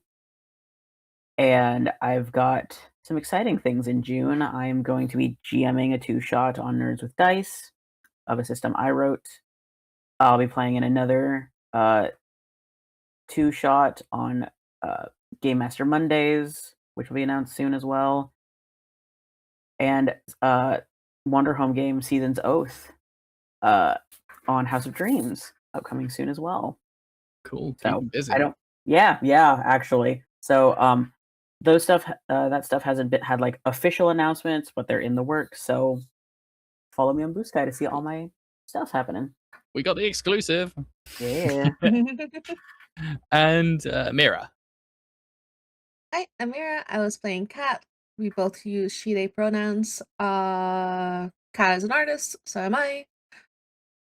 Kat is a little bit more paranoid than I am. I can be found on Twitch, YouTube, Blue Sky with the handle Miskatonic or Miskatonic TV. Every Sunday we try to play D&D, and we post links to that on my Blue Sky as well. I will be here for the foreseeable future during the summer event as well, maybe, who knows. During the summer I'll be running some one-shots on my channel, and yeah, that's it for me. That's all. Cool. All right, Steve. Hello, hi, Okay. I'm Steve, also known as Sassy Parents. I run Pantsless tables and other related things. Very excited to be part of this game. When Ben pitched it, I was like, we're doing this tomorrow. Well, we couldn't do it tomorrow, but we have done it. We're 2 episodes in. It was like halfway through. That's really fucking cool. And like all of our games for May and June, this game also is fundraising for Pantsless Pride, which is our yearly Pride fundraiser, not only for the Trevor Project, which is a really cool cause that we're supporting, but also 5 individual people as part of mutual aid stuff. And it's really cool. It is like a proof of concept to see if we can make this work for a much larger scale, and also have this be like a living document where people can keep adding names to that will exist beyond Pantsless Pride and beyond even Pantsless tables. That's the goal for the future. We are very close to launching international merch. Hopefully it'll be done by the first week of June, so that we can also have also ensure that all sales for June, all profits from sales for June goes directly to these causes, because that has always been the goal, to give back to the community as much as possible. What else? We've got 6 games, 6 individual one-shots that we're running for Pride over the next month. So the first game is going to be Fridays for the first 3 weeks after our Looming Shadows regular D&D game. And then the last weekend of June is going to be 2 12-hour streams, which will end with a face reveal. That's what I'm planning to do. So that's what we're doing. It's going to be 5 years since I started streaming on Twitch in July. So we're going to do a face reveal to celebrate that, and a 24-hour stream in July where I'm going to be streaming on camera for 24 hours. So that's not scary or terrifying at all. But yeah, that's the plan for. That's bonkers. Yeah. What? I am not sure. You're right. I am terrified about it, but we will figure it out. Very worthy causes, and yeah, really, really wonderful to hear. But, wow. Anyway, that's all of my spiel. Ben. Okay, and Rose. Hi, I'm Rose Blossom, or Rose for short, and I've been struggling with my setup. I've also been playing Blake Edwards. You can find me on YouTube and Blue Sky at Rose Blossom 2468. And as for other projects, I'm currently in on Ruler's Joint, I play Morgan Fay in Breaking Neon, a City of Mist campaign. On Nerds with Dice, I play both Corvin Road in Fields of the Dead and Midwestern Zombie Apocalypse, and Shasta in Fantastic Realms. You should check that stuff out. That sounds cool. If you want. No pressure. And yeah, that's it. Awesome. I have been Ben Newbon, he, they, and I have been your nightmares. This has been great fun. I'm having a blast. I'm so excited, like, for everything. I'm really grateful for Steve and the crew for having me on, and I am very much looking forward to the coming episodes in 2 weeks' time and more.